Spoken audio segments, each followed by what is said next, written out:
नमस्कार दोस्तों, कैसे हैं आप सभी। उम्मीद है आप सभी अच्छे होंगे। सक्सेस अब एकेडमी की यूट्यूब चैनल पे आप सभी का स्वागत है। लास्ट क्लास में हम लोगों ने परसेंटेज की क्लास वन को डिस्कस किया था। आज हम करने क्या वाले हैं, आज हम लोग क्लास सेकंड को स्टार्ट करेंगे। लेकिन यहाँ पर कुछ चीजें खासियत होंगी। आज हम जो जैसे कि जनगणना वगैरह वाले क्वेश्चन होते हैं और एग्जाम पेपर वाले क्वेश्चन जो होते हैं, आज हम इनको डिस्कस करेंगे। ठीक है, तो कॉन्सेप्ट बहुत बड़ा होगा। अगर आपने इन चीजों के कॉन्सेप्ट अच्छे से पकड़ लिए तो यहाँ पे एग्जाम में क्वेश्चन चाहे तो जितना टफ कर दे, चाहे तो जितना भी टफ कर दे, आप आसानी से कर लेंगे। ठीक है, तो आपको क्या करना है, यहाँ पे अच्छे से समझ के चलना है। ठीक है, आपको कॉन्सेप्ट अच्छे समझ के चलना। अगर आपने कॉन्सेप्ट अच्छे समझ के चले तो फिर चाहे तो जिस भी तरह का क्वेश्चन क्यों ना आ जाए, आप एग्जाम पेपर में हिट कर लेंगे। कंफर्म ना? तो चलिए हम आज की क्लास को स्टार्ट करते हैं। आपके सामने यहाँ पे क्वेश्चन आएगा, उसको हम लोग सॉर्ट आउट करेंगे। यहाँ पे एक सवाल दिया जा रहा है। हम लोग सबसे पहले टारगेट कर रहे हैं जनसंख्या वाले सवालों को। ठीक है, जनसंख्या से रिलेटेड जितने भी क्वेश्चंस बनते हैं वो हम सभी यहाँ पे डिस्कस करने वाले हैं। देखिए, जब बोला गया एक शहर की जनसंख्या 1 लाख है, इसमें 10% वार्षिक दर से वृद्धि होती है, तो 2 वर्ष के बाद में शहर की जनसंख्या कितनी होगी। 2 वर्ष के बाद कस्बे की जनसंख्या बोल दिया है यहाँ पे, शहर की जनसंख्या यहाँ पे लिख लो। क्या चीज? शहर की जनसंख्या। ठीक है क्या यहाँ पे एक्चुअल में आप लोगों ने जब यहाँ पर चीजें पढ़ी होंगी, अगर हम क्वेश्चन को मान के करना चाहे तो फिर आप क्वेश्चन को मान के कर सकते हो। कैसे? हम ये मान लेते हैं कि भाई एक शहर की जनसंख्या है कितनी, 100 है। कितनी है? एक शहर की जनसंख्या 100 है, तो 100 में जब हम 10% की वृद्धि करा देंगे, 100 में जब हम 10% की, पहले वर्ष जब हम 10% की वृद्धि कराएंगे तो जनसंख्या शहर की हो जाएगी कितनी? 110। कितनी हो जाएगी? 110। अगर हम शहर की जनसंख्या को, क्योंकि 2 वर्ष के बाद में वृद्धि देखनी है, तो फिर हम क्या करेंगे, 110 में भी फिर से, मतलब ये है कि 10% की फिर से वृद्धि करेंगे। तो 110 का 10% जो होता है वो होता है 11, तो 11 की जैसे वृद्धि हो जाएगी तो फिर कितनी हो जाएगी? 121। तो कहने का तात्पर्य क्या है? कहने का सिर्फ और सिर्फ इतना मतलब बनता है कि अगर अभी जनसंख्या शहर की 100 होती, अगर अभी जनसंख्या शहर की कितनी होती? 100, तो 2 वर्षों के बाद में, 2 वर्षों के बाद में शहर की जनसंख्या कितनी हो जाती? 121 हो जाती। वैसे हमारे हिसाब से, क्या क्वेश्चन के हिसाब से ये चीज बोली गई कि शहर की जो जनसंख्या अभी है वो कितनी है? 1 लाख है। हमारे हिसाब से जनसंख्या कितनी है? 100, और क्वेश्चन के हिसाब से जनसंख्या कितनी है?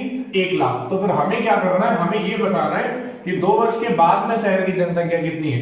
तो एक बात बताओ भाई, 100 बराबर अगर 1 लाख के, तो फिर 1 बराबर किसके? तो 2 जीरो से 2 जीरो एलिमिनेट हो जाएंगे। तो फिर आप यहाँ पे बोल सकते हो कि 1 बराबर किसके होगा? 1000 के। अगर 1 बराबर 1000 के, तो 121 बराबर 121 का गुणा हम किसमें करा दे? 1000 में। तो फिर आंसर क्या आ जाएगा? 121,000। बात समझ में आई? क्वेश्चन को करने के हमारे पास बहुत सारे तरीके हैं। ठीक है, लेकिन हम किससे करते हैं क्वेश्चन को? चलिए जरा दूसरे भी तरीकों को सीखें। अच्छा, आप लोग जब सीआई पढ़ रहे थे छोटे में, अभी नहीं, छोटे में जब पढ़ रहे थे, तो वहां पे हमने सीआई के लिए एक फॉर्मूला पढ़ के रखा था, A बराबर P1 प्लस R अपॉन 100 की होल पावर n। ये कुछ पढ़ा था। यहाँ पे A जो था वो एक तरह से मिश्र धन था, यहाँ पे जो P था वो एक तरह से मूलधन था, यहाँ पे R जो था वो दर प्रतिशत थी, और ये जो n है ये नंबर ऑफ कंपाउंडिंग हुआ करता था, जिसे आप लोग समय बोलते थे। ठीक है, तो हमें क्या करना है, अगर हम इस फॉर्मूले के बेसिस पे अगर करना चाहे तो भी कर सकते हैं। हमें यहाँ पे A बताना है, मतलब A का मतलब मिश्र धन होता है कुछ वर्षों के बाद में, तो हमने A की जगह कितना रख दिया? A ही रखा, और P के प्लेस पे हमने क्या रख दिया? 1 लाख। तो फिर आप क्या करेंगे? 1 लाख रख दें। अब क्या करना है? 1 प्लस R के प्लेस पर रेट परसेंट रखनी, तो रेट परसेंट कितनी है भाई? 10% है। कितनी है? 10% है, रख दो भाई। और अपॉन में कितना? 100 की होल पावर कितनी दी गई है? n दी गई है। तो n के प्लेस पे आप क्या रखेंगे? समय रखेंगे। तो समय कितना है भाई? 2 वर्ष का है। कितना है? 2 वर्ष का। चलो भाई शॉर्ट आउट कर लेते हैं। 1 जीरो से ये 1 जीरो एलिमिनेट हो जाएगा। हमें क्या करना है? एलसीएम ले लो। 10 1 से 10 एंड 1 11/10। तो ये तो भाई 1 लाख है ही, और इसमें ये 11/10 कितने बार? 2 बार है, तो फिर आप 2 बार लिख लेंगे। इन 2 जीरो से ये 2 जीरो कट जाएंगे, 11 का गुणा 11 में करा देंगे, 121 बने, और यहाँ पे 3 जीरो है तो ये 3 जीरो लगे रहेंगे। कहने का मतलब ये कि 2 वर्ष के बाद में जनसंख्या 1,21,000 हो जाएगी। अच्छा, अगर हम तीसरा टाइप भी अगर देखना चाहें कि हम क्वेश्चन को किस तरीके से करना चाहें, किस तरीके से कर सकते हैं, तो फिर देखो जरा क्या कर रहे हैं भाई। आप ये जानते हो कि अभी जो जनसंख्या है वो कितनी है, वो अभी 1 लाख है। कितनी है? 1 लाख है। आपको क्या करना है? 10% की वृद्धि करनी है। तो आप एक बात बताओ, अगर हम 10% किसी भी चीज वस्तु में अगर हम 10% की वृद्धि करेंगे तो वो स्वयं का 110% हो जाती है। इसी बात पर हमने लास्ट वाली क्लास में चर्चा की थी, ठीक है। जिन लोगों ने लास्ट वाली क्लास को नहीं देखा है तो वहां पे आप उसको देख लीजिए, ठीक है, क्योंकि वहां पे हमने काफी कुछ बेसिक लेवल के क्वेश्चंस किए हैं। अब धीरे धीरे यहाँ पे कॉन्सेप्चुअल क्वेश्चन की तरफ चल रहे हैं, ठीक है। तो धीरे धीरे स्टेप बाय हम लोग आगे चलते रहेंगे। तो देखो भाई, 1 लाख थी जनसंख्या, हमें क्या करना है? 10% की दर से वृद्धि करानी है। अगर हम 10% की दर से वृद्धि करेंगे तो जो शहर की जनसंख्या होगी वो स्वयं का 110% हो जाएगी। तो फिर आप क्या करें? इसका 110% निकाल लें। लेकिन ये तो पहली बार 10% की वृद्धि हुई ना। ये कितनी कब की हुई? ये पहली बार 10% की वृद्धि हुई। हमें क्या करना है? हमें 2 वर्ष के बाद में निकालनी है। तो दूसरे वर्ष में भी तो भाई 10% की वृद्धि होगी। तो जब दूसरे वर्ष में 10% की वृद्धि होगी तो ये जो जनसंख्या है ये स्वयं का 110% हो जाएगी। तो फिर आप क्या करेंगे? फिर से एक बार 10% की वृद्धि करा देंगे। 2 जीरो यहां पे, 2 जीरो यहां पे, 2 जीरो इधर, 2 जीरो इधर, 11 और 11 का गुणा कराओगे 121 मिलेगा और यहाँ पे 3 जीरो है, आप इन 3 जीरो को लगा दें। अच्छा, क्वेश्चन तो एक और भी तरीके से बन गया, हम लोग बोल सकते हैं, ठीक है। वरना फिर है क्या? तीनों है सिमिलर। अभी जो हम लोग आगे बढ़ने वाले वो भी एक तरह से सिमिलर ही हैं, लेकिन कुछ कुछ चीजें अच्छी हैं। हमें क्या करना है? हम इन तीनों चीजों का यूज नहीं कर रहे होंगे। हम इन तीनों चीजों का यूज नहीं कर रहे होंगे। हम कुछ दूसरी चीज देखेंगे। क्यों दूसरी चीज देखने का रीजन ये है, यहां पर जो वृद्धि है, यहां पर जो ये वृद्धि हो रही है 10% की वार्षिक दर से जो ये वृद्धि हो रही है ये क्रमागत है। ये कैसी है? क्रमागत है। कहने का मतलब क्या है? अगर आपसे अभी 2 वर्ष के बाद में वृद्धि पूछ रहा है तो यहां पे 2 वर्ष बाद में वृद्धि पूछने का उसका सिर्फ अर्थ ये है कि आपसे पहले साल की वृद्धि को पहले कैलकुलेट करने के लिए बोलेगा और उसके बाद फिर दूसरे साल की वृद्धि को कैलकुलेट करा रहा होगा, ठीक है ना। तो हमें क्या करना है? अगर हम कुछ और बात करें, हम यहां पे बात करने जा रहे हैं रेट परसेंट के बारे में। जो ये दर प्रतिशत दी गई है उस पे हम लोग जरा बात करें। अच्छा, आप एक बात बताइए, 10% की जो रेट होती है, फ्रैक्शन होती है, वो कितनी होती है? आप जानते हैं 10% की फ्रैक्शन कितनी होती है? 1/10। तो आपसे क्या बोला है? 10% की वृद्धि ना। तो कहने का मतलब क्या है? अगर शहर की जनसंख्या 10 होती तो फिर 1 की वृद्धि होगी। अगर शहर की जनसंख्या कितनी हो? 10, तो फिर 1 की वृद्धि होगी। तो फिर आप ये चीज बोल सकते हैं कि अगर शहर की जनसंख्या अभी 10 है तो फिर 1 वर्ष के अंत में कितनी हो जाएगी? 11 हो जाएगी। कितनी हो जाएगी? 11 हो जाएगी। चलिए, अच्छा ये तो 1 वर्ष के अंत में, ये क्या है? ये 1 वर्ष के अंत में। अभी तक हम लोग क्या कर रहे थे? जो 1 वर्ष के अंत में हो जा रही थी अब हम उस पर वृद्धि करा रहे थे। अब हम किस पे? उस संख्या पर वृद्धि करा रहे थे। लेकिन हम क्या करेंगे? हम यहां पे दूसरे वर्ष, जब हम दूसरे वर्ष में काम करेंगे तो पहले वर्ष के अंत की जनसंख्या को हम एक बार फिर से मानेंगे। हम क्या करेंगे? ये जो पहले वर्ष के अंत की जनसंख्या निकल के आई थी 11, तो हम इसे 11 को लेकर के नहीं चलेंगे। हम क्या करेंगे?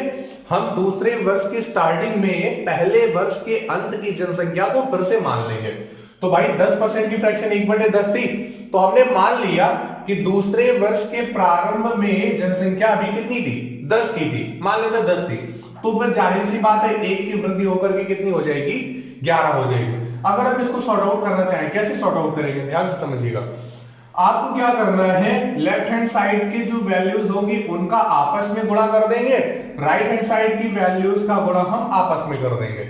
ये आप तभी करेंगे, ये आप तभी करेंगे जब इधर लेफ्ट हैंड साइड की वैल्यू राइट हैंड साइड की वैल्यू से कुछ एलिमिनेट ना आ रही हो। सपोज कर लो यहां पे अगर 6 होता, यहां पे अगर सपोज कर लेते 11 होता, मान लेते हैं किसी कमी से, तो 6 और 10 देखो 2 से कट रहा होता, तो फिर हम पहले इनको 2 से एलिमिनेट करते।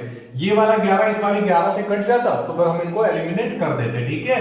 उसके बाद में फिर हम मल्टीप्लिकेशन कराते, कैलकुलेशन थोड़ा सा सिंपल हो जाएगी। हम अभी तो यहाँ पे कोई भी संख्या किसी से भी नहीं कट रही, तो फिर हम क्या करें? 10 और 10 का गुणा करा देंगे, कितना मिल जाएगा? 100। 11 और 11 का गुणा करा देंगे तो फिर कितना मिल जाएगा? 121। एक बात जरा ध्यान से समझिए, ये जो है इसे हम लोग प्रारंभिक बोलते हैं। ये क्या है? ये प्रारंभिक है। और ये क्या है? ये है अंतिम। ये क्या है? ये है प्रारंभिक। और ये क्या है? ये है अंतिम। ये प्रारंभिक है और ये क्या है? अंतिम है। और ये जो इन दोनों के बीच का अंतर है, ये जो इन दोनों के बीच का अंतर है, ये या तो वृद्धि होगी या तो कमी होगी। अगर जनसंख्या में वृद्धि हो रही है तो फिर जाहिर सी बात है ये वृद्धि है। और अगर जनसंख्या में कहीं कमी बोल देता तो फिर हम लोग यहाँ पे 100 की जगह पे 81 या फिर ऐसी कुछ संख्या लिख रहे होते। तब के केस पे इन दोनों के बीच का अंतर क्या होगा? कमी का होगा। तो ये क्या है? ये प्रारंभिक है, इनिशियल है। ये क्या है? प्रारंभिक है, इनिशियल है। और ये जो 121 दिया हुआ है इसे हम लोग क्या बोलेंगे? ये लास्ट है। कहने का मतलब ये क्या हुआ? ये अंतिम है। इतनी बात समझ में आ गई है ना? और इन दोनों के बीच का जो अंतर है वो क्या है? वो या तो वृद्धि होगा या तो कमी होगा। वैसे इस वाले सवाल में इन दोनों के बीच का जो अंतर है वो क्या होगा? वो एक तरह से वृद्धि का काम करेगा। ठीक है, चलिए जरा बात करते हैं। अच्छा, हमारे हिसाब से प्रारंभिक कितना है? 100। क्वेश्चन के हिसाब से प्रारंभिक कितना है? 1 लाख। तो हम 100 को बराबर कर दें किसके? 1 लाख के। तो 2 जीरो से 2 जीरो कट जाएंगे तो 1 बराबर किसके? 1000। अगर 1 बराबर 1000 तो 121 बराबर 121 में भी 3 जीरो लगा दो, बात खत्म कर दो। बात समझ में आई? अच्छा, हम लोग क्या करते हैं, हम लोग इसी क्वेश्चन में थोड़ा सा अपडेट करते हैं एक और क्वेश्चन को। ठीक है, यहाँ पे जितने क्वेश्चन बन रहे होंगे हम अभी सभी को सॉर्ट आउट करेंगे। एक बात ध्यान रखिएगा, आपको इससे पहले की जो अभी हमने 3 बताए थे कॉन्सेप्ट, उसमें से अगर आपको कोई अच्छा लग रहा हो तो उसको अभी मत करना। ठीक है, उसको वो आपको आता है वो अच्छा है, लेकिन आप इस चीज की प्रैक्टिस करिए। अगर आपने इस चीज की प्रैक्टिस की तो फिर आप कंपाउंड इंटरेस्ट को, सीआई को बहुत अच्छे से सीख पाएंगे। ठीक है ना? तो मेरी यहाँ पे आपके लिए एक रिक्वेस्ट है, आप रिक्वेस्ट भी बोल सकते हो या फिर सजेस्ट भी बोल सकते हो। ठीक है, हम आपको सजेस्ट कर रहे हैं क्या कि आप इन टाइप के जो क्वेश्चंस हैं उनको किस तरीके से, ये फ्रैक्शन रूल से लगाइए। ठीक है ना? क्योंकि आगे हम लोग अभी सीआई पढ़नी है और सीआई में बच्चों को थोड़ा सा डिस्टर्बेंस ज्यादा होती है, वो परेशान होते हैं, इसलिए उनको शायद नहीं आ पाती। ठीक है, तो हमें क्या करना है, इस वाले मेथड से अभी क्वेश्चन को सॉर्ट आउट करना है। ठीक है, और धीरे धीरे जब आप प्रैक्टिस करते जाएंगे तो खुद ब खुद आपके मन, अपने मन से ट्रिक बनाने लगोगे। ठीक है, तो हमें आपको कॉन्सेप्ट सिखाने हैं, ट्रिक तो आप अपने मन से बना लेंगे। चलिए जरा आगे बात करते हैं। हमने यहाँ पे अभी 2 वर्ष के बाद में पूछा था, अब हम एक काम कर रहे हैं, अब हमने यहाँ पे आपसे पूछ लिया कि भाई 3 वर्ष के बाद में, 3 वर्ष बाद शहर की जनसंख्या कितनी होगी। तो हमें काम वही चीज करनी है, 10% की फ्रैक्शन कितनी? 1/10। अभी जो कंपाउंडिंग 2 बार जा रही थी, अब कितने बार जाएगी? 3 बार। तो हम ये बोलेंगे 10 जाएगा 11 में। अगर पहले वर्ष जनसंख्या कितनी होती? 10 होती, तो फिर पहले वर्ष के अंत में जनसंख्या कितनी हो जाएगी? 11। दूसरे वर्ष के प्रारंभ में हमने मान लिया 10, तो दूसरे वर्ष के अंत में कितनी? 11 हो जाएगी। यही चीज तीसरे वर्ष के प्रारंभ में अगर 10 होती तो फिर अंत में कितनी हो जाती? 11 हो जाती। हमें क्या करना है, अगर वैल्यू कुछ कट रही है तो फिर काट लो, और अगर नहीं कट रही है तो फिर मल्टीप्लिकेशन करा लो। तो 10 और 10 का गुणा कराएंगे कितना मिलेगा? 100। और 100 और 10 का गुणा कराएंगे कितना? 1000। 11 का गुणा 11 में 121 मिलता है, 121 का गुणा 11 में कराओगे कितना मिलेगा? 1331 मिलेगा। अभी अभी आपसे बात की है कि ये क्या है? ये है प्रारंभिक मतलब इनिशियल। ये क्या है? ये है प्रारंभिक मतलब इनिशियल। और ये क्या है? ये है लास्ट। ये क्या है? लास्ट मतलब अंतिम। तो इन दोनों के बीच का जो अंतर होता है वो क्या होगा? वो या तो वो या तो वृद्धि होगी या तो वो क्या होगी? कमी होगी। चलो जरा बात करते हैं भाई, आपसे क्या बोला गया? शहर की जनसंख्या अभी 1 लाख थी, हमारे हिसाब से कितनी? 1000। तो 1000 को हम बराबर किसके कर दें? 1 लाख के कर दे। तो 3 जीरो से ये देखो 3 जीरो भाई कट जाएंगे ना, तो 1 बराबर किसके आ गया? 100 के। अगर 1 बराबर 100 के तो 1331 बराबर 1331 के आगे हम 2 जीरो बस लगा देंगे, ये वाले, बस बात खत्म हो जाएगी। तो मेरे ख्याल से आपको ये कॉन्सेप्ट अभी समझ में आया होगा। ठीक है, हम क्या करते हैं, हम इसके अपडेटेड क्वेश्चंस को भी थोड़ा लेते रहते हैं। ठीक है, ताकि आपको अच्छे से समझ में आ जाए। चलिए देखिए, एक सवाल लिखा हुआ है, एक मोहल्ले की जनसंख्या 1764 है। मोहल्ला है, ठीक है, देश नहीं है, ध्यान रखना, इसीलिए इतना कम है। इसमें 5% वार्षिक दर से वृद्धि होती है। 2 वर्ष पहले कस्बे की जनसंख्या कितनी थी? अच्छा, लास्ट वाले क्वेश्चन में आपसे ये पूछा गया था कि 2 वर्ष के बाद में जनसंख्या कितनी थी। इसमें आपसे ये पूछा गया कि 2 वर्ष पहले जनसंख्या कितनी है। तो कहने का मतलब क्या है, मोहल्ले की अभी जनसंख्या 1764 है। हमें काम किस पर करना है, हमें काम करना है रेट परसेंट पे। रेट परसेंट दिया है 5%। 5% की फ्रैक्शन कितनी होती है, 1/20। कितनी होती है, 1/20। तो फिर आप बोल रहे होंगे कि 1 की वृद्धि है कहां से, 20 से। तो कहने का मतलब ये हुआ कि अगर शहर की जनसंख्या अभी 20 होती तो वर्ष के अंत में कितनी हो जाएगी, 21। दूसरे वर्ष के प्रारंभिक की अगर जनसंख्या 20 बोल दे तो दूसरे वर्ष के अंत में जनसंख्या कितनी हो जाएगी, 21 हो जाएगी। अगर लेफ्ट हैंड साइड की वैल्यू राइट हैंड साइड की वैल्यू से कुछ एलिमिनेट हो रही है, कट रही है, तो फिर काट दो। अगर नहीं कट रही है तो फिर मल्टीप्लीकेशन करा के लिख लो। 20 और 20 का गुणा कराओगे कितना बन रहा होगा, 400। 21 और 21 का गुणा कराएंगे कितना बन रहा होगा, 441। इसे क्या बोलते हैं, इसे हम लोग बोलते हैं प्रारंभिक। क्या बोलते हैं, इसे हम लोग बोलते हैं प्रारंभिक। और इसे हम लोग क्या बोलते हैं, इसे हम लोग बोलते हैं लास्ट, अंतिम। ठीक है। और इन दोनों के बीच का जो ये अंतर होता है वो क्या होता है, वो होता है वृद्धि या फिर कमी। अभी हम लोग किस पे बात कर रहे हैं, अभी हम लोग बात कर रहे हैं वृद्धि पे। यहाँ पे क्या हो रही होगी, वृद्धि हो रही होगी। अच्छा, अब जरा बात को ध्यान से समझिएगा।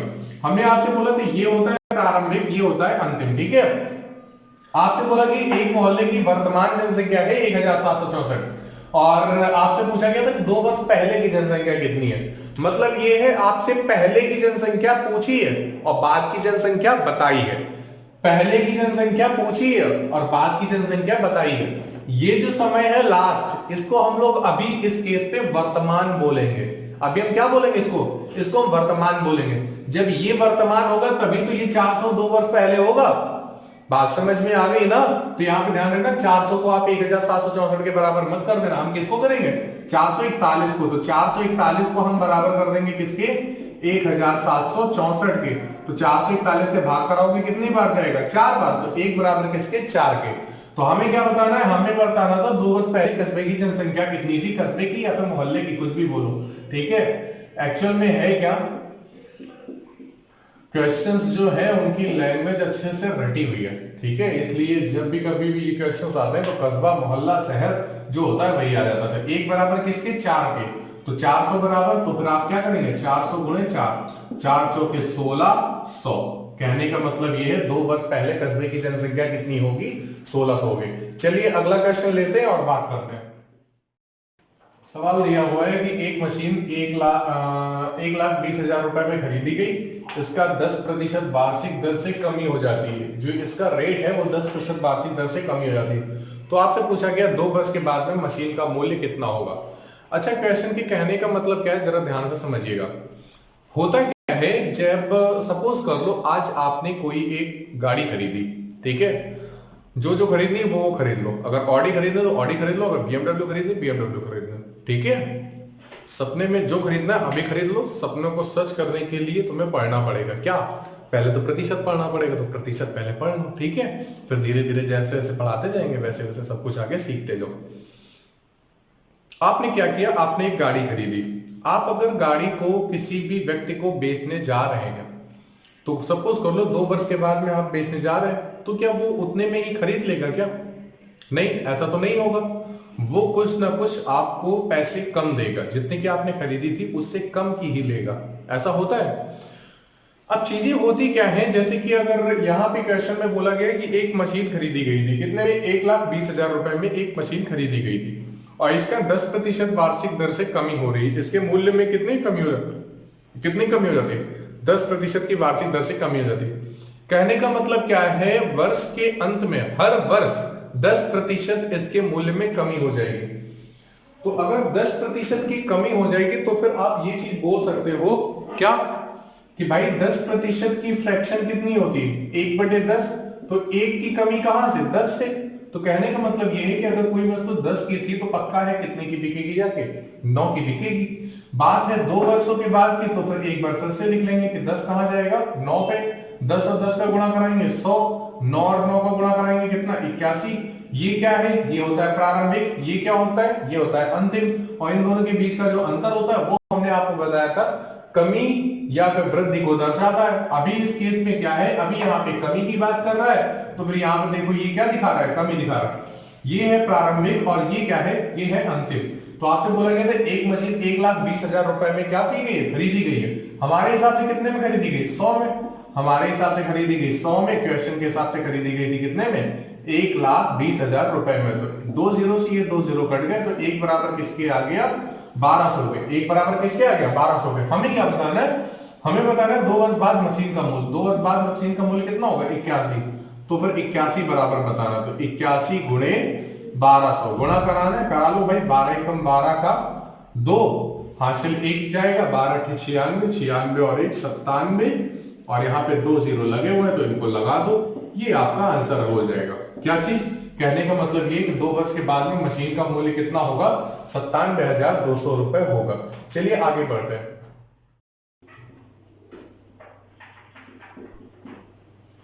देखो भाई ये सवाल दिया है, किसी कस्बे की जनसंख्या में पहले वर्ष 5% की वृद्धि हुई तथा दूसरे वर्ष 5% की कमी हुई।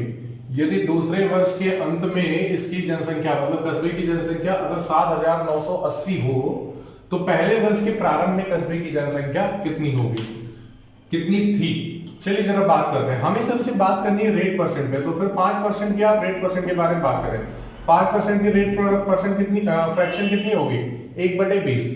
तो जब वृद्धि का केस हमें पढ़ना होगा तो फिर हम बोलेंगे भाई 1 की वृद्धि हुई है कहां से, 20 से।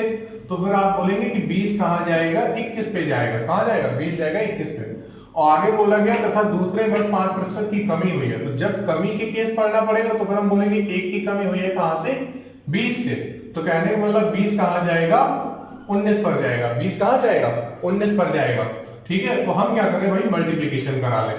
मल्टीप्लीकेशन कराओगे, 20 का गुणा 20 में कितना, 400 बनेगा, और 21 का गुणा हमें 19 में कराना है। 21 का गुणा हमें किस में कराना है, 19 में। अच्छा एक बात जरा ध्यान से सुनिएगा, होता क्या है, जैसे सपोज कर लो हमें मल्टीप्लीकेशन कराना है, तो इनका हमने मल्टीप्लीकेशन कराने के लिए आपको एक शॉर्ट ट्रिक बताई हुई थी सिंप्लीफिकेशन में, बताई थी ना। अगर सपोज कर लो वहां पे यहाँ पे आप इस तरीके से नहीं करना चाहते तो फिर आप कैसे करेंगे, जरा सुनो भाई। आपको क्या करना है, 21 का गुणा 19 में करना है। ध्यान रखिएगा, हमें सिर्फ और सिर्फ कॉन्सेप्ट ही नहीं सिखाना है, हमें आपके माइंड में कुछ ऐसी एप्टीट्यूड भरनी है जिससे कि हो क्या कि आप एग्जाम में क्वेश्चन को तो करें ही करें, साथ ही साथ क्वेश्चन को आप टाइम बचा करके करें। ठीक है, जितना ज्यादा से ज्यादा आप टाइम बचा पाओ उतना ज्यादा आपके लिए अच्छा होगा। तो हमें सपोज कर लो 21 का गुणा 19 में कराना है, सपोज क्या कर लो यहाँ पे कराना ही है। ठीक है, तो चलो जरा हम आपको बताते हैं आप जल्दी से जल्दी कैसे करा सकते हैं। आप यहाँ पे 21 का गुणा 19 में कराना है, हम एक काम करते हैं 20 का गुणा 19 में करा लेते हैं, तो एक बचा रहेगा ना, तो 1 गुणा 19 हो जाएगा ये। तो आपको क्या करना, 19 का गुणा 20 में करा लो, तो 19 दूनी 38 होता है कितना, 380। कितना होता है, 380। और ये वाला जो 19 है इसको एक बार और जोड़ दो, तो फिर टोटल कितना निकल के आएगा, 9, 9 and 3। ठीक है, तो अगर आप 21 का गुणा 19 में करा रहे हो तो फिर कितना निकल के आ रहा होगा, 399। कितना निकल के आ रहा होगा, 399। ठीक है ना। तो चलो भाई जरा बात करते हैं अब आगे। अगर अभी जनसंख्या कितनी है, 400। ठीक है, तो फिर 2 वर्ष के बाद में कितनी होगी, 399। ये होता है प्रारंभिक और ये क्या होता है, अंतिम। आपसे बोला क्या गया है, आपसे ये बोल रहा है यदि दूसरे वर्ष के अंत में इसकी जनसंख्या कितनी हो, 7980। तो दूसरे वर्ष के अंत में हमारे हिसाब से कितनी, 399, और क्वेश्चन के हिसाब से कितनी, 7980। तो आपसे क्या पूछा है, पहले वर्ष के प्रारंभ में, मतलब 400 पूछा है। 399 से अगर हम 798 में भाग कराते तो फिर कितने बार जाता, 2 बार, और ये 0 लगा है तो ये लगा रहेगा, तो 1 बराबर किसके आ गया, 20 के। अगर 1 बराबर 20 के तो 400 बराबर किसके, तो 400 बराबर हमें बताना, तो 400 को गुणा हम किसमें करा देंगे, 20 में। 4 दूनी 8, 2 0 1 0, टोटल कितने 0, 3 0। कहने का मतलब हमारा आंसर कितना आ गया है, 8000 आ गया है। बात क्लियर हो गई, कंफर्म ना। चलिए अच्छा हम लोग अगला क्वेश्चन लेते हैं। सवाल बोला गया कि एक राज्य की जनसंख्या में प्रतिवर्ष 10% की वृद्धि होती है यदि वर्ष 2003 में इस राज्य की जनसंख्या 15 लाख हो, तो 2005 में, अच्छा अभी 2003 चल रहा है, तो 2003 में इसकी जनसंख्या कितनी, 15 लाख है।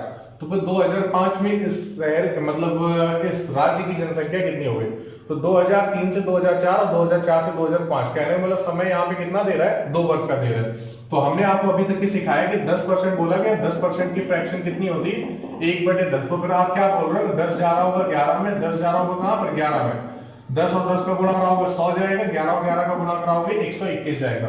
ये होता है प्रारंभिक और ये क्या होता है, ये होता है अंतिम।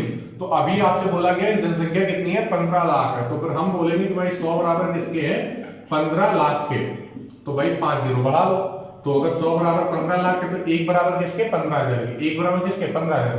तो आपको 121 की वैल्यू बतानी, तो हमें क्या करना है, 121 का मल्टीप्लीकेशन 15,000 में कराना है। तो सुनो एक बात बताएं, यही आपके लिए घर का क्वेश्चन है, ठीक है, यही आपके लिए घर के लिए क्वेश्चन है। हाँ देखते हैं आप लोग बता पाते हो नहीं, वैसे मल्टीप्लिकेशन कराना बहुत ही ज्यादा सिंपल है, लेकिन यही तुम्हारे लिए क्वेश्चन है। तो चलिए जरा अगले क्वेश्चन के लिए बढ़ते हैं और अगले टाइप पे चलते हैं, ठीक है। एक बात ध्यान रखिएगा, यहाँ पे जितने भी क्वेश्चन आपके जनसंख्या वाले आपको जिस भी बुक में लगे आप सभी लगाओ, ठीक है। लगाने के बाद में अगर नहीं आता है तो फिर आप मेरे कमेंट बॉक्स पे लिख करके भेज सकते हो या फिर मेरे व्हाट्सएप नंबर पे डाल सकते हो। देखिए सुनिए, ये सवाल दिया गया कि किसी बाल्टी में 66 सही 2/3% भरी होने की तुलना में अगर वो 80% भरी हो तो 2 लीटर पानी अधिक आता है। कितना आता है, 2 लीटर पानी अधिक आता है। तो फिर आपसे ये पूछा गया कि बाल्टी की क्षमता क्या है, आपसे क्या पूछा है, बाल्टी की क्षमता क्या है। चलिए जरा करते हैं। एक बात ध्यान रखिएगा, यहाँ पे क्वेश्चन को करने के बहुत सारे तरीके, जिस दृष्टि से आप देख रहे होंगे उसी तरीके से आप इस क्वेश्चन को सॉर्ट आउट कर पा रहे होंगे। चलिए जरा क्वेश्चन को हम देखते हैं, क्या क्या सोच सकते हैं, क्या क्या विचार सकते हैं। क्योंकि हम लोग जानते हैं कि यहाँ पे हम लोग प्रतिशत पढ़ रहे हैं, अगर प्रतिशत पढ़ते हैं तो फिर आप लोग वैल्यू को हमेशा 100 मान लेते हैं। आपसे बोला गया बाल्टी की क्षमता क्या है, तो हमें तो सबसे पहले ये पता होना चाहिए बाल्टी की क्षमता है क्या, या फिर हम उसे मान लें, ठीक है। तो आप अगर x वगैरह मानना चाहो तो x वगैरह भी मान सकते हैं, या फिर x मानने से थोड़ा सा आप लोगों को एलर्जी है तो फिर x ना मान करके चलो भाई संख्या मानते हैं। अच्छा एक बात बताओ भाई, यहाँ पे 66 से ही 2/3 दिया, तो 66 गुणे 3 198, 198 और 2 200/3, कितना 200/3, ये प्रतिशत है। और ये कितना है, 80% है। ये कितना है, 80% है। अगर बाल्टी 66 से ही 2/3% भरी होती तो फिर पानी इतना होता। अगर बाल्टी 80% भरी होती तो फिर पानी 80% होता।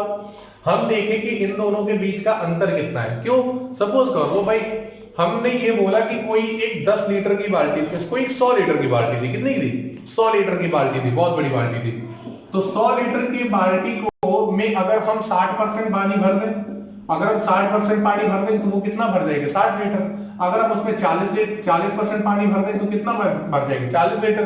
तो इन दोनों के बीच का जो अंतर होगा वही तो आपसे बोला गया है। तो इन दोनों के बीच का जो अंतर होगा वो 20 लीटर का होगा, लेकिन आपसे यहाँ पे क्वेश्चन कितना बोला गया, 2 लीटर का बोला गया।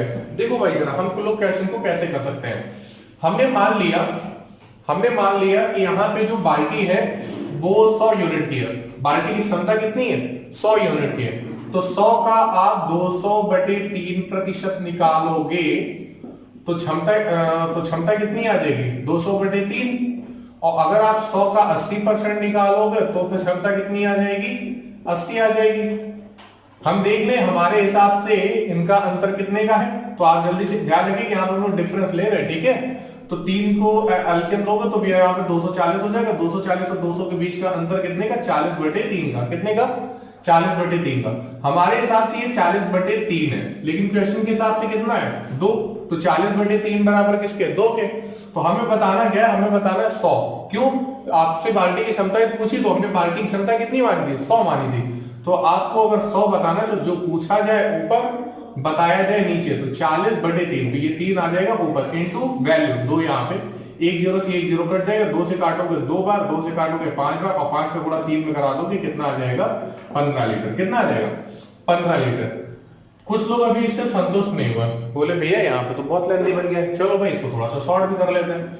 अच्छा एक काम करते हैं, आपने यहाँ पे 66 से 2/3 रखा था, तो हमने मान लिया कि यहाँ पे 66 से 2/3 को आप क्या लिख सकते हो, 66 से 2/3% की फ्रैक्शन जो होती है वो कितनी होती है, 2/3। और 80% की फ्रैक्शन कितनी होती है, 4/5। 80% की फ्रैक्शन कितनी होती है, 4/5। तो आपका सबसे पहला काम क्या, ये दूसरा तरीका, ठीक है, ध्यान सुनिए। ये 2/3 लिया, इसको 4/5 लिया। हमें क्या करना है, हम कोई एक ऐसी संख्या माने जो इन दोनों से कट जाए, जो इन दोनों से क्या हो जाए, कट जाए। तो 5 और 3 से 15 कट जाती है। तो हमने मान लिया कि बाल्टी की जो क्षमता है वो कितनी है, 15 यूनिट है। कितनी है, 15 यूनिट। आप देखो भाई अगर हम 15 का 2/3 निकाले तो कितना आएगा, 15 का आप अगर 2/3 निकालोगे तो फिर कितना आएगा, 10 आएगा। और अगर आप 15 का 4/5 करते हैं, अगर आप 15 का 4/5 करते हो तो कितना आएगा? देखो भाई 12 आएगा। तो आप इन दोनों के बीच का देखो डिफरेंस कितना है। आपसे बोला गया है ना कि 66 से ही 2/3% भरी होने की तुलना में अगर 80% भरी हो तो पानी 2 लीटर ज्यादा आता है। तो देखो अगर 80% भरी हो तो 10 लीटर से कितना 2 लीटर ज्यादा आ रहा है कि नहीं आ रहा है? तो कंडीशन क्वालिफाई, आंसर वेरीफाई। कहने वाला हमारा जो आंसर होगा वो 15 होगा।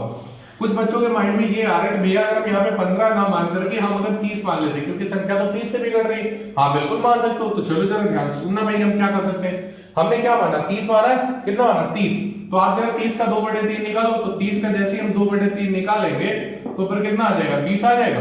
कितना आएगा? 20। और अगर हम 30 का 4/5 निकालेंगे तो फिर कितना आ जाएगा? 24 आ जाएगा। कितना आ जाएगा? 24 आ जाएगा। तो आपके क्वेश्चन के हिसाब से कितना ज्यादा पानी था? 2 लीटर। हमारे हिसाब से कितना है? 4 लीटर। तो हमारे हिसाब से ये जो 4 लीटर है वो क्वेश्चन में बताया गया 2 लीटर के बराबर होगा। तो 4 बराबर 2 के, तो 2 बराबर किसके? 1 के। तो फिर 30 बराबर किसके? 15 के। तो 15 लीटर ये आपका आंसर आ जाएगा। बात समझ में आई? हम लोग इससे भी थोड़ा सा सिंपल कुछ कर सकते हैं। चलो जरा इसको हम हटा देते हैं, उसके बाद फिर तीसरा भी समझते हैं। आप लोगों ने मेरे ख्याल से नोट तो कर ही लिया होगा, ठीक है। चलिए जरा हम लोग तीसरा समझते हैं। भाई 66 से 2/3% की फ्रैक्शन कितनी है? 2/3 है। और 80% की फ्रैक्शन कितनी है? 4/5 है। हम क्या करते हैं, हम लोग मान लेते हैं कि बाल्टी की क्षमता 1 है। बाल्टी की क्षमता कितनी? 1 है। सिर्फ 1 और कुछ भी नहीं। बाल्टी की हमने क्षमता मान ली 1। तो 1 का 2/3 होगा, कितना होगा? 2/3। 1 का 4/5 कितना होता है? 4/5। आप इन दोनों के बीच का बस अंतर निकाल लो। 5 और 3 का एलसीएम कितना? 15। 3 से भाग करो 5 बार, 5 दूनी कितना? 10। 4 से भाग कराओगे, 5 से भाग कराओगे कितने बार? 3 बार। 3 चौके 12 बराबर किसके? 2 लीटर के। 12 और 10 के बीच का अंतर कितने? ध्यान रखिएगा, हमने आपसे पहले बोला था यहाँ पे हमें अंतर लेना। तो 12 और 10 का अंतर कितने का? 2। 2/15 बराबर किसके? 2 के। तो 2 से 2 ये कट जाएगा। तो यहाँ पे आपको 1 की वैल्यू निकालनी, तो 15 उधर चला जाएगा। तो 1 बराबर किसके आ गया? 15 के। और अभी हमने आपसे क्या बताया था? 1 का आप क्या मानोगे? बाल्टी की क्षमता मान लो। 1 क्या मान ले? बाल्टी की क्षमता। तो कहने का मतलब जो बाल्टी की क्षमता होगी उसे हम लोग कितना बोलेंगे? 15 लीटर बोलेंगे। आप इस क्वेश्चन को करने के लिए और भी बहुत सारे तरीकों से कर सकते थे, ठीक है, लेकिन सबसे जो बेस्ट होगा वो कुछ इस तरीके से होगा, ठीक है। वरना फिर अगर आप क्वेश्चन को करना चाहते तो फिर करने को तो हम लोग ऑप्शन से भी कर सकते थे। बात समझ में आ गई? तो चलिए हम लोग अगला क्वेश्चन लेते हैं। चलिए देखिए अगला क्वेश्चन आ गया। देखिए एक्चुअल में है क्या, अभी तक के हमने जितने भी क्वेश्चंस पढ़े हुए थे वो सभी एक तरह से आप सिंपल ही बोल सकते हो। वैसे परसेंटेज में कोई भी क्वेश्चन ऐसा नहीं है जो कि टफ आप बोलें, ठीक है। लेकिन है क्या, यहाँ पे क्वेश्चंस अगर आप नहीं समझ पा रहे तो फिर आपके लिए टफ बन जाएंगे, ठीक है। तो इसीलिए हमने अभी तक किया क्या है, हमने डायरेक्टली चैलेंजिंग क्वेश्चंस को स्टार्ट नहीं किया था। पहले हमने सिंपल से क्वेश्चंस कराए हैं। पहले हमने आपके बेस को मजबूत करने की कोशिश की है, ठीक है। तो अब धीरे धीरे यहाँ पे कॉन्सेप्चुअल क्वेश्चंस स्टार्ट हो रहे हैं। आज की क्लास में कॉन्सेप्चुअल क्वेश्चन स्टार्ट हो रहे हैं। ये जो क्वेश्चन है ये अक्सर एग्जाम में आते रहते हैं। सवाल की लैंग्वेज चेंज हो करके आते रहते हैं, ठीक है। तो यहाँ पे हम आपको काफी अच्छे समझाने की कोशिश कर रहे हैं, बस ध्यान से समझ करके रखिएगा, ठीक है। और यहाँ पे जितने भी क्वेश्चन एग्जाम में पूछे जाते हैं, 1-2 क्वेश्चन में आप ये सब कुछ सीख जाएंगे। बस मेरी बातों को अच्छे से समझ करके चलिएगा, ठीक है। देखो बोला क्या गया है कि सेब के मूल्य में 25% कमी हो जाने पर ग्राहक को 240 रुपए में 2 किलोग्राम सेब अधिक मिलते हैं। तो फिर आपसे पूछा गया है कि नया भाव क्या होगा, सेब का नया भाव क्या होगा। आपसे कभी सेब का नया भाव पूछता है, कभी सेब का पुराना भाव पूछता है, ठीक है। तो ये हमसे घटे हुए मूल्य या फिर बढ़े हुए मूल्य आपसे इस तरह से कुछ लैंग्वेज पूछता है और आपसे क्वेश्चन पूछे जाते हैं। चलिए जरा हम लोग बात करते हैं और क्वेश्चन को सॉर्ट आउट करने की समझने की कोशिश करते हैं। अच्छा, आप लोग क्या करते हो, आप लोग दुकान जाते हो ना। तो सपोज कर लो आप किसी दुकान पर गए, वहां आपने फिक्स कर रखा था कि हम इस डेट को आएंगे, मतलब 1 तारीख को आएंगे और 1 तारीख को हम इतना सामान आपके पास से लेके जाते हैं। दुकानदार को भी पता था क्या कि फलाने आते हैं और इतना पैसा लेकर के आते हैं, वो इस सामान की मांग करते हैं। तो सपोज कर लो आप उसकी दुकान पर गए, आपने क्या किया, उसकी दुकान पर गए और दुकान पे जाकर के आपने बोला कि हमें भाई सेब दे दो। तो आपको बताने की जरूरत भी नहीं पड़ेगी कितना सेब देना है, ठीक है। तो वो क्या करेंगे, उन्होंने सेब को निकाला और दे दिया, ठीक है। और जब आप पैसे दे रहे थे तो उन्होंने क्या बोला, सुनो भाई क्या बोला था। उन्होंने ये बोला कि भैया सेब के मूल्य में 25% की कमी हो गई है। सेब के मूल्य में 25% की कमी हो गई है। अच्छा, सेब के मूल्य में 25% की कमी हो गई है, तो एक तो ये बनता है, अगर सेब के मूल्य में कमी हुई है तो पक्का है अब आपको पैसे कम देने पड़ेंगे। अब आपको पैसे कितने कम देने पड़ेंगे। लेकिन आपने क्या बोला कि भैया जितने आप पैसे लेके आए थे, आपने क्या बोल दिया कि हम फुटकर रुपए लेके नहीं जाएंगे घर। आपने क्या बोला कि फुटकर रुपए हम घर नहीं लेके जाएंगे।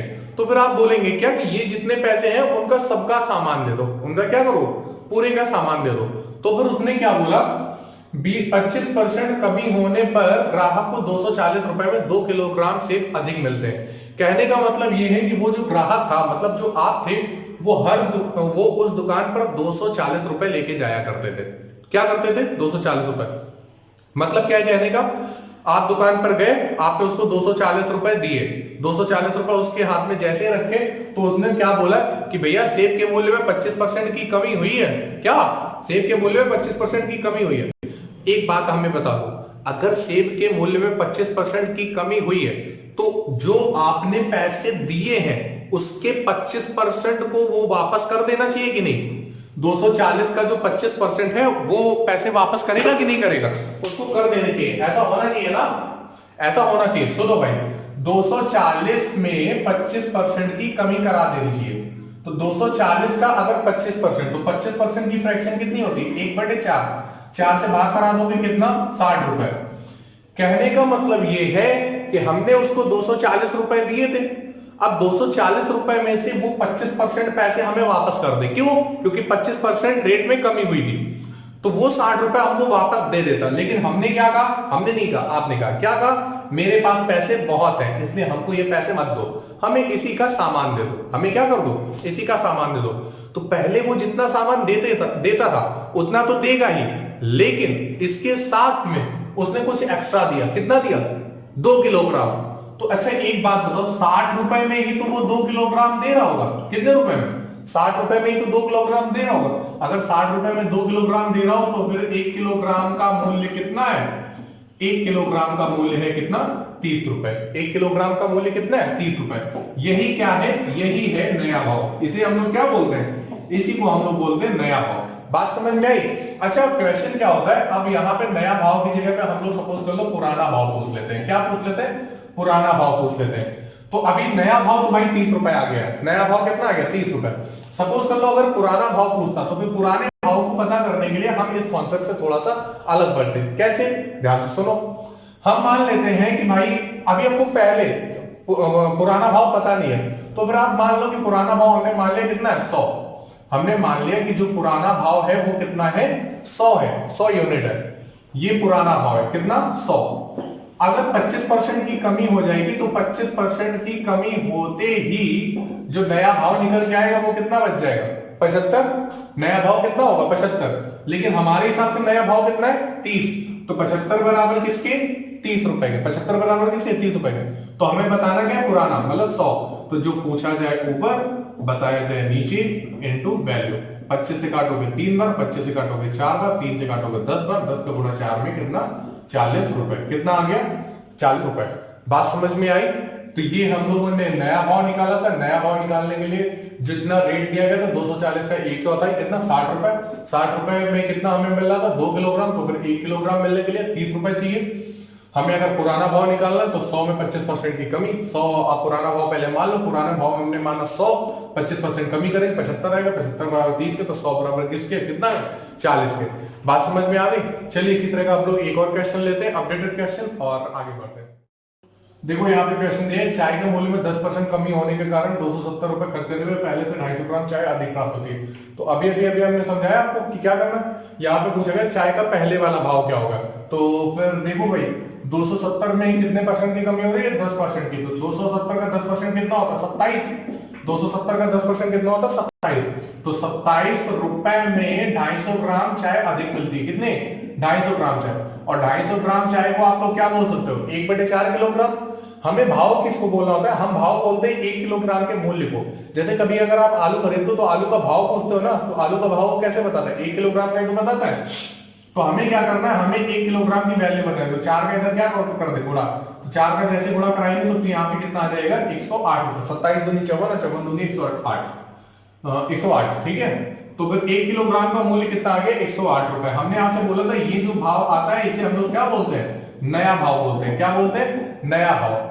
क्या चीज, नया भाव बोलते हैं। और अगर हमें ये पहले वाला भाव बताना है, क्या बताना है, पहले वाला भाव, तो पहले वाले भाव को बताने के लिए इस कॉन्सेप्ट से हम लोग थोड़ा सा अलग हटते हैं। तो हमने मान लिया कि पहले वाला भाव कितना है 100, हमने मान लिया पहले वाला भाव कितना है 100। तो 100 में अगर 10% की अगर हम कमी करा देंगे तो फिर जो नया भाव आएगा वो कितना हो जाएगा 90। लेकिन हमारे हिसाब से नया भाव कितना है 108 रुपए। नया भाव कितना है 108 रुपए। तो 90 बराबर 108 के, तो आपसे पूछा क्या गया है पहले वाला कितना है 100। तो जो पूछा जाए ऊपर बताया जाए नीचे इनटू वैल्यू। 1 0 से 1 0 कट जाएगा, 9 से भाग कराओगे तो 9 1 9 कितने बच जाएगा 12 बार। तो 12 का गुणा हम 10 में करा देंगे, कितना आ जाएगा 120 रुपए। बात समझ में आ गई। चलिए अच्छा अगला क्वेश्चन हम लोग लेते हैं। देखिए अगला क्वेश्चन बोला गया चीनी के मूल्य में 10% कमी होने के कारण कोई गृहिणी 1116 रुपए में 6.2 किलोग्राम चीनी अधिक खरीद सकती है। अब वो कितने रुपए लेकर गई थी 1116 रुपए। इसमें हमें कितनी कमी करनी 10% की। तो जब 10% जैसे ही आप निकालोगे तो एक अंक के बाद में क्या हो जाएगा दशमलव लग जाएगा, मतलब 111.6 रुपए में। तो 111.6 रुपए में हमें कितनी मिल रही है 6.2 किलोग्राम चीनी मिल रही है। तो हमें क्या करना है, हमें 1 किलोग्राम का बताना है। अगर 1 किलोग्राम का बताना है तो 6.2 से आप इसमें भाग कराओगे तो फिर देखो जरा दशमलव से दशमलव हट जाएगा। अच्छा एक बात बताओ 62 से अगर आप भाग करा रहे होंगे, अगर आप 62 से भाग करा रहे होगे तो 62 दहम होता है कितना 620 होता है ना। और अगर 620 का डबल करोगे तो फिर 1240 जाएगा। तो एक बात होता है यहाँ पे 10 से ऊपर आना है और 20 से नीचे आना है। तो इकाई के अंदर देखो 2 से हम कितने बार भाग कराएंगे 6 आ जाए। 2 अट्ठे क्या होता है 16। कहने बोले यहाँ पे जो भाग जा रहा हो वो कितने बार 18। तो 1 किलोग्राम का जो मूल्य हो गया वो कितना हो गया 18। आप जानते हो कि यहाँ पर जो ये लिखी हुई वैल्यू आती है, ये जो 18 आ रहा है ये क्या है चीनी का घटा हुआ मूल्य होता है, मतलब चीनी का नया भाव होता है। तो फिर ये 18 क्या हो गया चीनी का नया भाव हो गया। अगर आपसे पुराना भाव पूछता तो पुराना भाव बताने के लिए हम लोग क्या करते, देख सकते हो भाव नहीं लिखा जा रहा है। हाँ अगर आपसे पुराना भाव पूछता तो फिर पुराना भाव कैसे बताते हैं, हम 100 मानते हैं, 100 में फिर 10% की कमी करते तो फिर कितना आता है 90। तो 100 में हमने 10% की कमी की, कितना आ गया 90। 90 बराबर किसके 18 के। तो फिर 100 बराबर किसके, जो पूछा जाए ऊपर बताया जाए नीचे इनटू वैल्यू। 18 5 बार और 5 से काटो कितना आ जाएगा 20। कहने का मतलब ये चीनी का जो नया भाव हो जाएगा वो 18 होगा और चीनी का जो पुराना भाव हो जाएगा वो कितना हो जाएगा 20 हो जाएगा। ठीक है, तो एक और क्वेश्चन लेते हैं उसके बाद आगे बढ़ते हैं। देखो अगले क्वेश्चन में बोला गया है कि यदि मिटाने वाली रबड़ों के भाव में 25% की कमी हो जाए तो एक व्यक्ति 1 रुपए में 2 रबड़ अधिक खरीद सकता है, मतलब और अधिक खरीद सकता है। तो आपसे पूछेंगे 1 रुपए में प्राप्त रबड़ों की संख्या अब कितनी है। हम लोग से अब पूछा है लेकिन हम लोग दोनों तरीके से निकालेंगे। ठीक है, मतलब पुराने तरीके से निकालेंगे और नए तरीके से निकालेंगे। देखो भाई क्या है, आपसे बोला गया है कि 1 रुपए में 25% की भाई कमी हुई है। तो अगर 25% की कमी हुई है तो फिर हमें 1 रुपए में 25% पैसे उससे वापस लेने चाहिए। तो फिर अगर आप 1 का 25% निकालोगे तो फिर कितना होगा 1/4 रुपए। कहने का मतलब ये है कि 25 पैसे उसे वापस कर देने चाहिए। 25 पैसे क्या करना चाहिए, वापस कर देना चाहिए, क्योंकि 1 रुपए में आप 25% की कमी कराएंगे। तो कहने का मतलब क्या है 1/4 रुपए। तो ये 1/4 रुपए में हमें रबड़ कितनी ज्यादा मिल सकती है, 2 रबड़ ज्यादा मिल सकती है। कितनी, 2 रबड़। तो अगर 1/4 रुपए में 2 रबड़ ज्यादा मिल सकती है तो फिर 1 रुपए में कितनी रबड़, 8 रबड़। 1 रुपए में कितनी रबड़, 8 रबड़। तो सुनिए जरा, अब की अगर हम बात करें, अगर अब हम वर्तमान स्थिति की बात करें रेट बढ़ने के बाद में, तो फिर 1 रुपए में 8 रबड़ मिलेंगी। तब कितनी रबड़ मिलेंगी, 1 रुपए में 8 रबड़ मिलेंगे। लेकिन अगर हम पहले की बात करते कि मतलब पहले कितनी मिल रही थी, तो 1 रुपए में अब 8 रबड़ मिल रही है। कब की अपेक्षा, पहले की अपेक्षा 2 रबड़ ज्यादा मिल रही है। तो कहने का मतलब जब पहले हमें मिल रही होगी तो हमें पहले कितनी मिल रही होगी, तो 1 रुपए में पहले हमें 6 रबड़ मिल रहे हो। तो ये पहले की कंडीशन है और ये अब की कंडीशन है। तो अब हमें 1 रुपए में कितनी रबड़ मिल रही है, 1 रुपए में 8 रबड़ मिल सकती है। और पहले कितनी मिल रही थी, 1 रुपए में 6 रबड़ मिल सकती थी। तो मेरे ख्याल से आपको आज की क्लास समझ में आई होगी, काफी कॉन्सेप्ट आपके क्लियर हुए होंगे। नेक्स्ट क्लास में जब हम आएंगे तो फिर हम लोग एलिगेशन बेसिस से जो यहाँ पे परसेंटाइल में क्वेश्चंस बनते हैं उनको भी हम लोग देखेंगे, और साथ ही साथ जो आपके इलेक्शन वगैरह के क्वेश्चन होते हैं या फिर एग्जामिनेशन बेसिस जो क्वेश्चन होते हैं उनको भी समझने वाले हैं, ठीक है। तो और आगे की क्लासों में हम लोग आपको मिसलेनियस क्लास देते रहेंगे, ठीक है। तो चलिए आज की क्लास को हम लोग ओवर करते हैं। Thanks a lot.